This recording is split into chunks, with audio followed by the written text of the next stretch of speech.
ನಮಸ್ಕಾರಗಳೊಂದಿಗೆ ಸೀತಾ ದಾನಗಿರಿ. ಶ್ರೀ ಗುರುಭ್ಯೋ ನಮಃ. ಧರ್ಮೋ ಹಿ ಪರಮೋ ಲೋಕೆ ಧರ್ಮೇ ಸತ್ಯಂ ಪ್ರತಿಷ್ಠಿತಂ.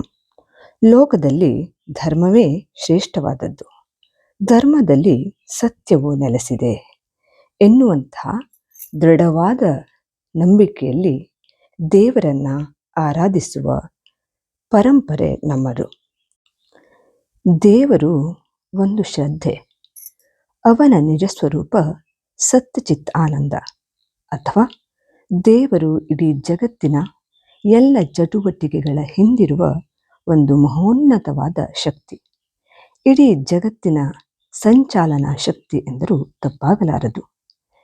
ಅವನಿಲ್ಲದೆ ಇಡೀ ಬ್ರಹ್ಮಾಂಡದಲ್ಲಿ ಯಾವೊಂದು ಕಾರ್ಯವೂ ನಡೆಯಲಾರದು ಅಷ್ಟೇ. ಮಾತ್ರವಲ್ಲ, ಅವನಿಲ್ಲದೆ, ಅವನ ಅನುಮತಿ ಇಲ್ಲದೆ ಒಂದು ಹುಲ್ಲುಕಡ್ಡಿಯೂ ಸಹ ಅಲುಗಾಡಲಾರದು.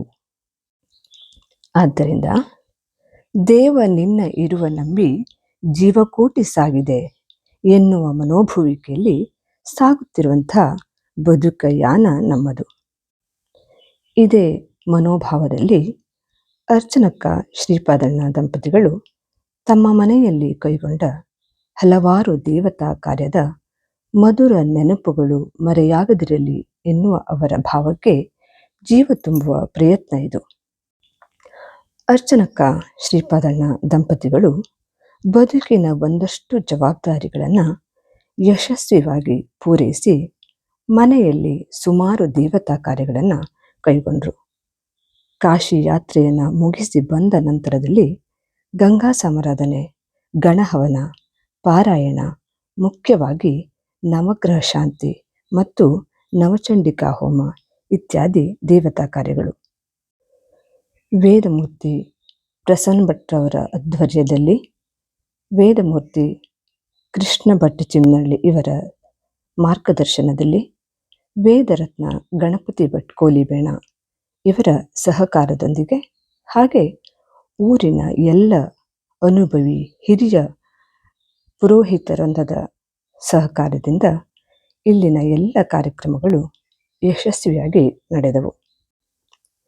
ಈ ನವಚಂಡಿ ಹೋಮ ಎನ್ನುವುದು ಜಗನ್ಮಾತೆಯ ವಿಶೇಷವಾದ ಆರಾಧನೆ. ಕಲಿಯುಗದಲ್ಲಿ ಚಂಡಿಕಾ ಆರಾಧನೆಗೆ ಬಹಳ ಮಹತ್ವವಿದ್ದು ಅತ್ಯಂತ ಶೀಘ್ರ ಫಲಪ್ರದವಾದಂಥ ಆರಾಧನೆ ಇದು. ಹಲವಾರು ರೀತಿಯ ಬಂಧನಕ್ಕೊಳಗಾದಂಥ ಈ ಮನುಷ್ಯ ಜನ್ಮವನ್ನು ಬಂಧನ ಮುಕ್ತಗೊಳಿಸುವ ಅಗ್ನಿ ಸ್ವರೂಪದ, ಅಂದರೆ ತೀವ್ರವಾದ ಶಕ್ತಿಯ ಆರಾಧನೆಗೆ ಬಹಳ ಮಹತ್ವವಿದೆ.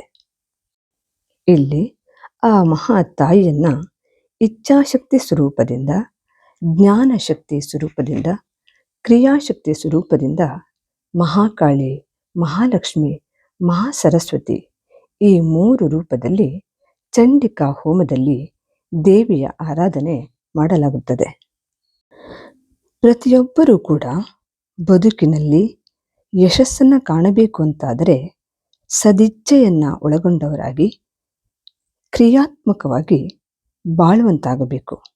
ಇದಕ್ಕೆ ಪೂರಕವಾಗಿ, ಪ್ರೇರಕವಾಗಿ ಆ ದೇವಿಯ ಅನುಗ್ರಹ ಅನ್ನೋದು ನಿರಂತರವಾಗಿ ಇರಬೇಕು ಅಂತಾದರೆ ಪ್ರತಿಯೊಬ್ಬರ ಮನೆಯಲ್ಲೂ ಕೂಡ ಅವರ ಶಕ್ತ್ಯಾನುಸಾರವಾಗಿ ವರ್ಷಕ್ಕೆ 1 ಬಾರಿಯಾದರೂ ಮನೆಯಲ್ಲಿ ನವಗ್ರಹ ಶಾಂತಿ ಅನ್ನೋದು ನಡೆಯಲೇಬೇಕಾದ ಯಜ್ಞ ಪ್ರಕ್ರಿಯೆಯಾಗಿದೆ.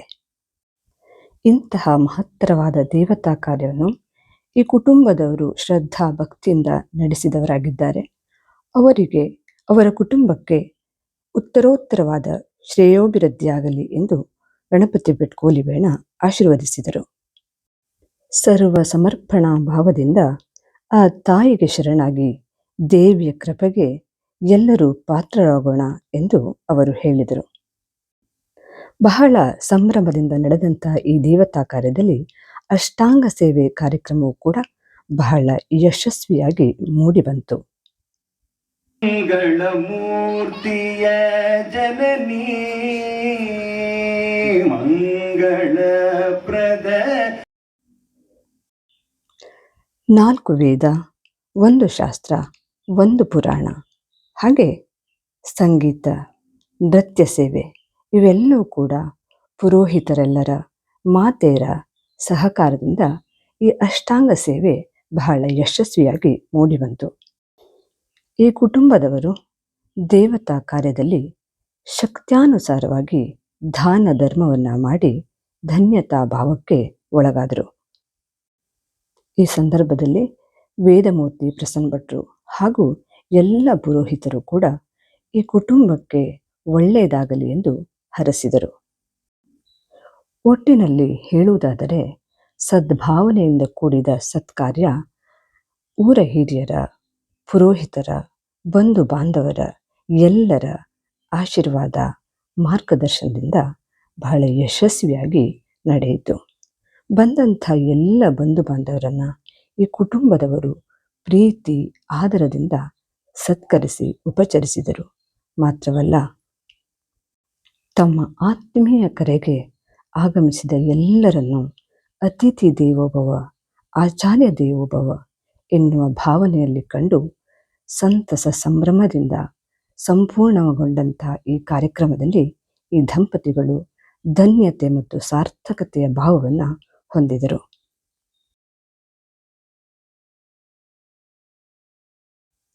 ಆ ಭಗವಂತನ ಅನುಗ್ರಹದಿಂದ ದೇವತಾ ಕಾರ್ಯಗಳು ಊರಿನ ಎಲ್ಲೆಡೆ ನಡೆಯುವಂತಾಗಲಿ ಎನ್ನುವ ಆಶಯದೊಂದಿಗೆ ಧನ್ಯವಾದಗಳು.